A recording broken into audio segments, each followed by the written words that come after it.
సృష్టి సౌందర్యం గురించి మీరెప్పుడైనా ఆలోచించారా? సముద్ర తీరంలో సూర్యాస్తమయం ఎందుకు మనోహరంగా ఉంటుంది?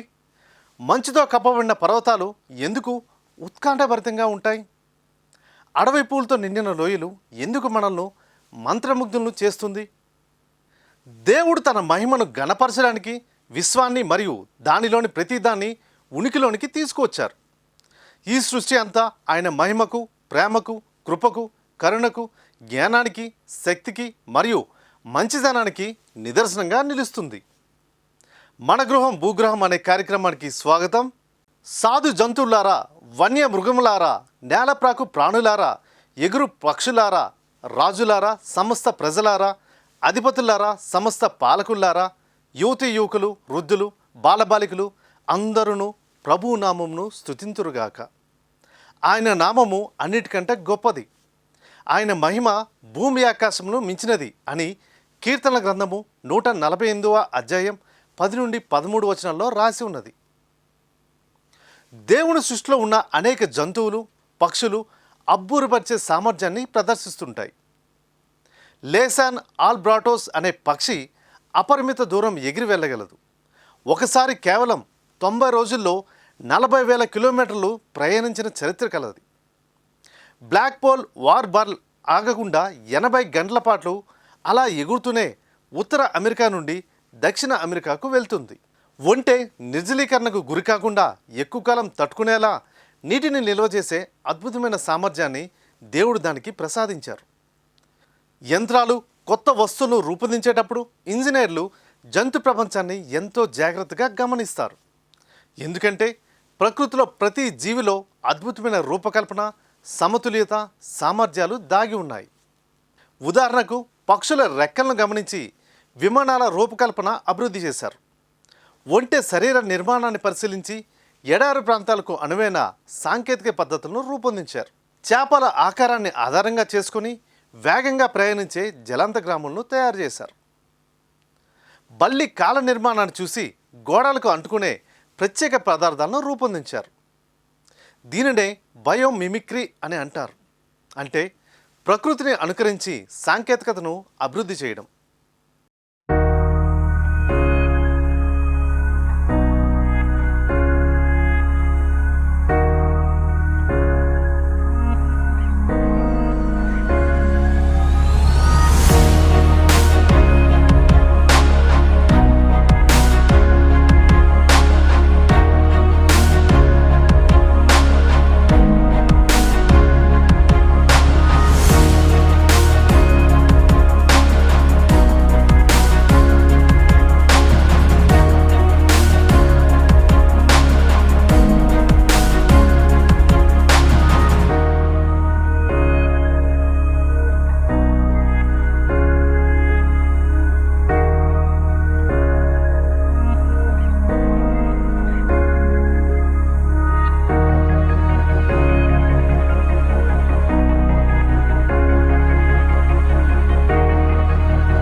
ఇది మనకు ఒక గొప్ప సత్యాన్ని గుర్తు చేస్తుంది.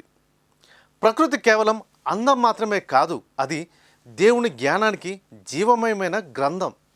సమర్థవంతంగా పనిచేస్తూ దోషరహితంగా పర్యావరణంలో ఇమిడిపోయే ఏదైనా రూపొందించుకోవాలనుకుంటే దానికి ఉత్తమమైన నమూనాలు ప్రకృతిలోనే కనిపిస్తాయి. సృష్టి నిజంగా దేవుని మహిమను వివరిస్తుంది. నక్షత్రాలతో నిండిన ఆకాశం మొదలుకొని వృక్షాలు, జంతువుల వరకు ప్రతిదీ తనదైన విధంలో తమ సృష్టికర్తకు స్తుతులు చెల్లిస్తున్నాయి. మరి మానవులైన మనం చేస్తున్నదేంటి? దేవునికి స్తుతులు చెల్లిస్తున్నామా? దేవునికి స్తుతులు పాడుతున్నామా? ఒక్కసారి ఆలోచించండి. దేవునికి స్తుతులు అర్పించకుండా ఓ ప్రభువా మా ప్రార్థన ఆలకించండి అంటే సరిపోతుందా? ఈ ఒక్క మాటే చాలనుకుంటున్నారా? ప్రార్థనలో దేవునికి స్తుతులు అర్పించడం ఎంతో ముఖ్యమైనది. కానీ దేవుడు మన హృదయాన్ని చూస్తాడు, మాటల పొడవును కాదు. అందువల్ల నిజమైన విశ్వాసంతో, వినయంతో చెప్పే ఓ ప్రభువా మా ప్రార్థన ఆలకించండి అనే ఒక్క మాట కూడా విలువైన ప్రార్థనే. అయితే బైబిల్లో మనకు ప్రార్థనలో స్తుతి, కృతజ్ఞత, పశ్చాత్తాపం, మన అవసరాలు ఇవన్నీ కలిగి ఉండాలని నేర్పిస్తుంది. మన ప్రభు అయిన యేసుక్రీస్తు వారు నేర్పిన పరలోక ప్రార్థన కూడా మొదట దేవుని మహిమతోనే ప్రారంభమవుతుంది. పరలోకమందున్న మా తండ్రి, నీ నామము పరిశుద్ధపరచబడునుగాక అని మనం చెప్తూ ఉంటాం. దేవుని స్తుతిస్తూ చేసే ప్రార్థన మన ఆత్మను దేవునికి మరింత దగ్గరగా చేస్తుంది. ఒక గ్రామంలో దావీదు అనే రైతు ఉండేవాడు.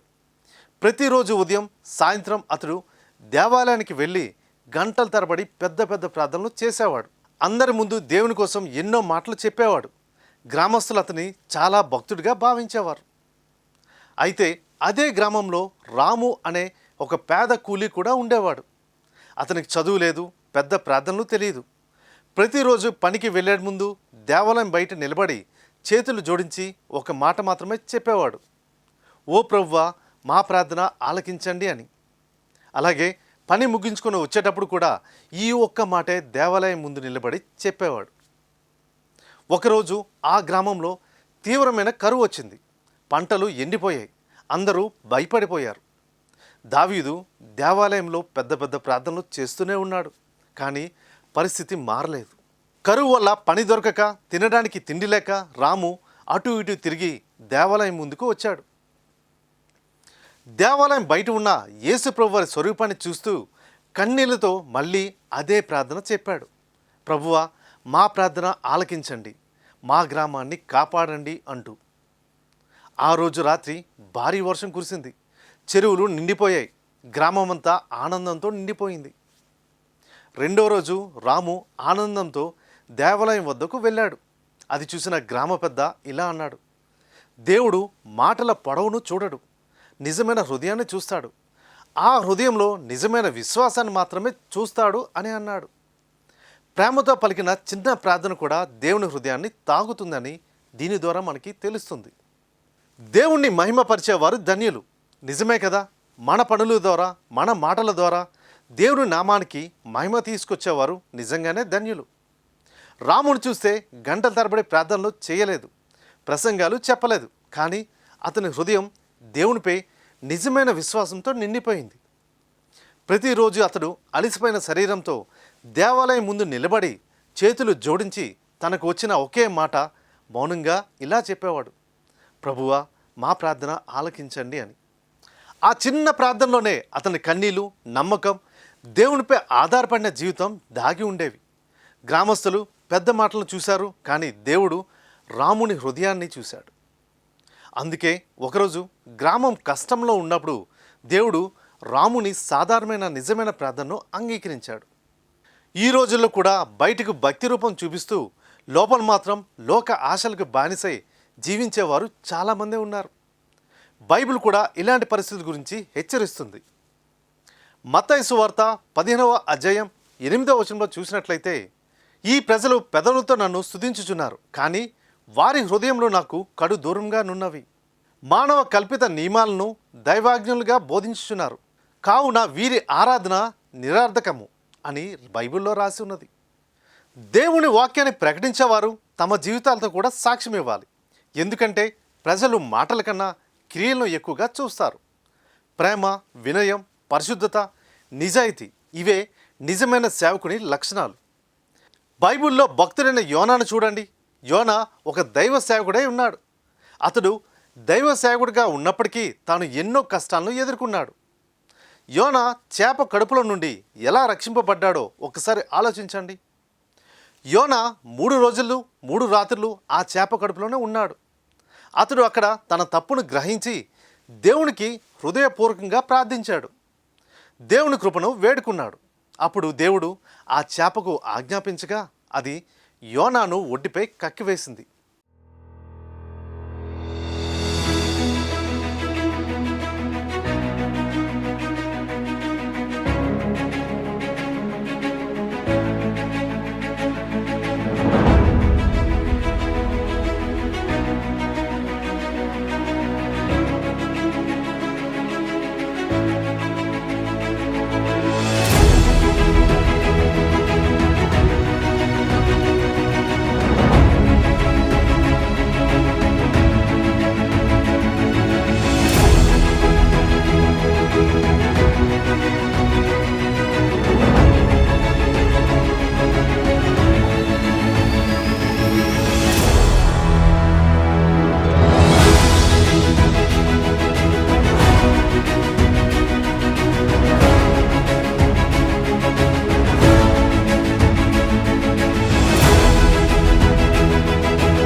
ఈ సంఘటన మనకు నేర్పుతుంది ఏంటంటే, మనము దేవుడి నుండి దూరం అవుతున్నప్పటికీ నిజమైన పశ్చాత్తాపంతో ఆయనను ఆశ్రయిస్తే దేవుడు మళ్ళీ మనల్ని లేపి రక్షిస్తాడని తెలుస్తుంది.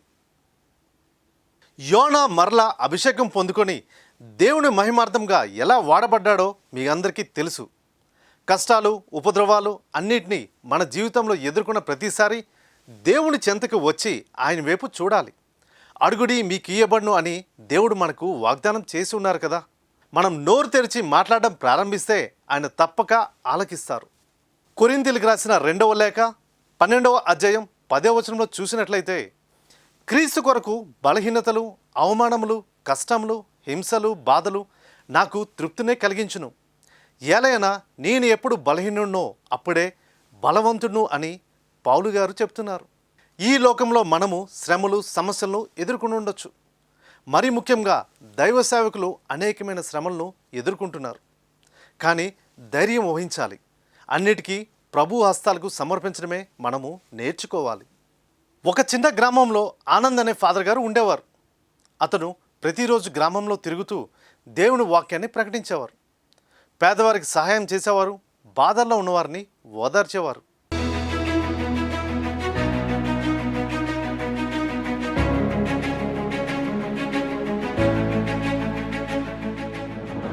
కానీ అతని జీవితం అంత సులభంగా లేదు. ఇంటిలో ఆర్థిక సమస్యలున్నాయి, ఆరోగ్య ఇబ్బందులున్నాయి, అతనిపై ఉన్న నాయకుల నుండి ఒత్తిడి ఉంది. ఇలా ఎన్ని కష్టాలైనా తాను నమ్మిన సిద్ధాంతాలకు కట్టుబడి జీవిస్తూ ఉండేవారు. అతను సమస్యలు తెలిసిన గ్రామస్తులు కొంతమంది విమర్శలు చేసేవారు, మరికొందరు జాలిపడేవారు. కొంతమంది అతను చూసి, ఇతరులకు దేవుని గురించి చెబుతావు, మరి నీ కష్టాలు ఎందుకు పోవడం లేదు అని ఎగతాళి చేసేవారు.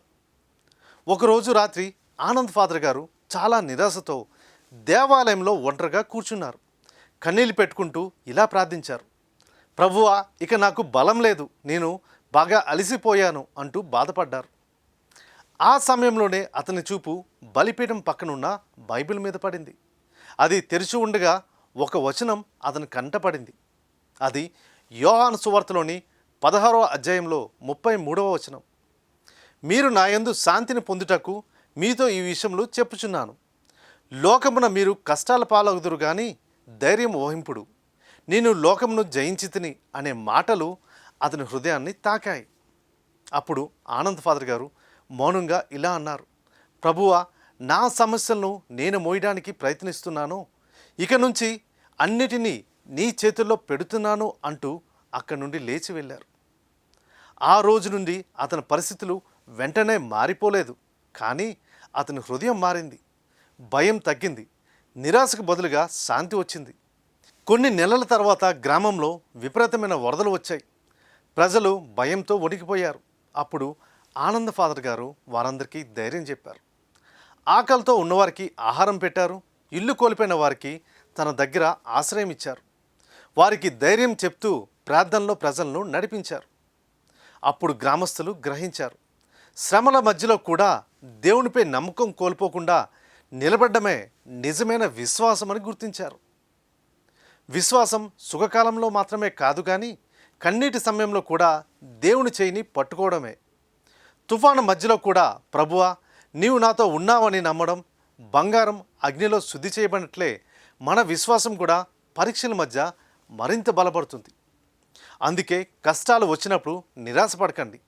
ప్రతి శ్రమ వెనుక దేవుని ఒక ఉద్దేశం ఉంటుంది. మనం పడిపోవచ్చు, అలసిపోవచ్చు, కానీ దేవునిపై ఆశ విడవకుండా మళ్ళీ లేవడం, ఇదే నిజమైన విశ్వాస జీవితం. ఇది ఈ వారం మన గృహం భూగ్రహం విశేషాలు. చూస్తూనే ఉండండి మన దివ్యవాణి టీవీ. వచ్చే వారం మరికొత్త విశేషాలతో మరలా కలుద్దాం. మీ క్రాంతి స్వరూప్.